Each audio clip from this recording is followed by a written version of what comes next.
Let's talk about the number 4 top Googled question about medical bills. Can I negotiate or get help paying my medical bill? Yeah, you can. And you should 100% of the time. Especially if you don't have insurance, you really need to negotiate to be able to get help paying for your medical bill. And even if you have insurance, for big hospital bills, you can get help with that too. Let's talk about how to get that done. So, first thing, you're going to take your medical bills and put them in 2 categories. One is from a hospital, any hospital bills. Pro tip, now that many hospitals own outpatient practices, doctors' offices, primary care offices, and surgical offices, they're considered hospital bills. And then the other pile are things that are not related to any hospital stays or ownership where the provider is part of a big medical center or hospital system. All right. The first thing is that hospital pile. That is the number 1 pile you want to work on in terms of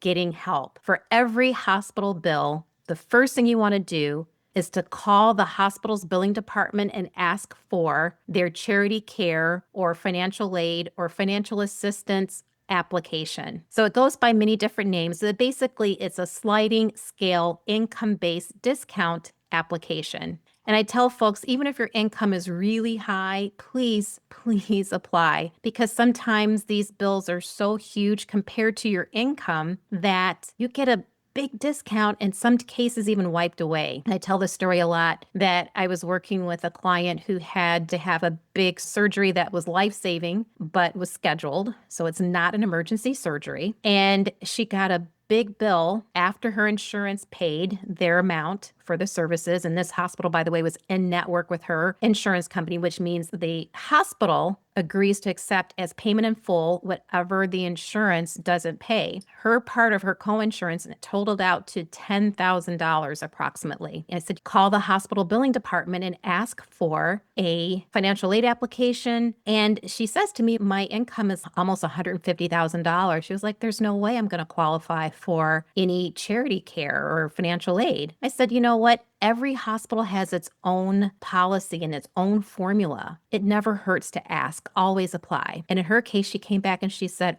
oh my goodness, I didn't expect this. The whole bill was wiped away. Now, this particular hospital has a very generous financial aid formula. Many hospitals don't. This is actually an academic facility. An academic medical center is where they do training of medical students. They tend to have more generous formulas. Some hospitals by law have to offer a sliding scale income-based discount. That's because 60% of hospitals in the United States are nonprofit, and that means that in exchange for paying zero on the hundreds of millions of dollars in revenue, like they don't pay anything in taxes, they have to provide sliding scale income-based discounts for those in the communities in which they operate. Now, for-profit hospitals, for the same reasons, they're not required to, but they get such generous tax write-offs that they often offer very generous financial aid, charity care, or financial assistance applications. So always ask, all right? It's helpful just to apply when you get a big bill or bills and they're from hospitals or affiliated with a hospital system. Always call and ask before you do anything about trying to negotiate the bill. Let's see what the discount is after you apply for financial aid. And again, this is after your insurance pays what they're going to pay already. Make sure insurance has been applied.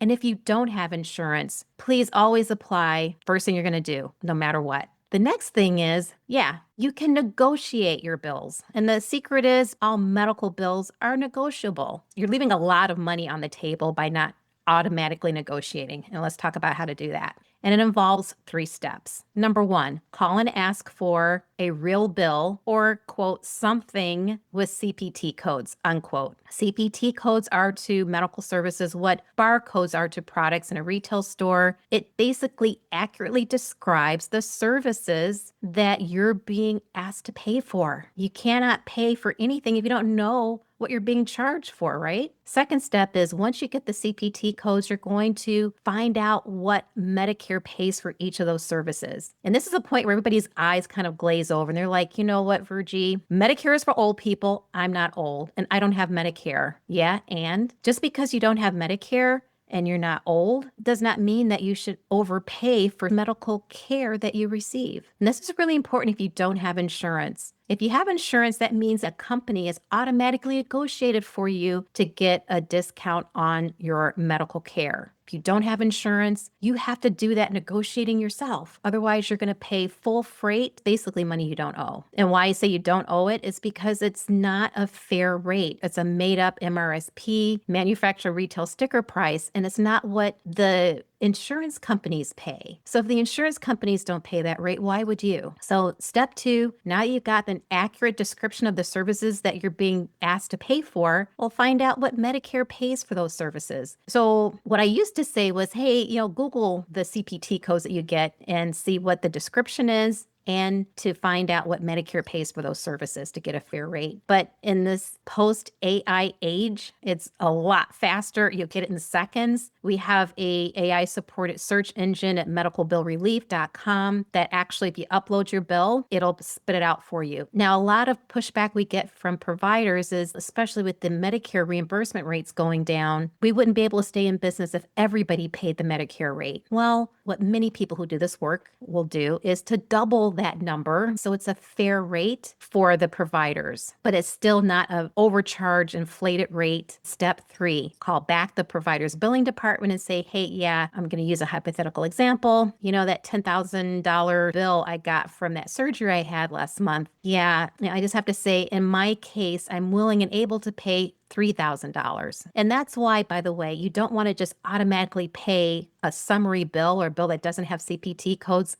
something that's not a real bill. Even if they say, hey, we'll give you a 20% discount if you pay now, too many providers will trick you into thinking, oh my gosh, if I pay now, if I can figure out how to put this on my credit card or do something crazy like that really just strips all your protections, you're going to get pushback because that's what they do. That's their job, the folks in the front lines. And by the way, be very kind to them, be very polite. Even if they're not, they're just doing their job. And this is what they've been trained to do.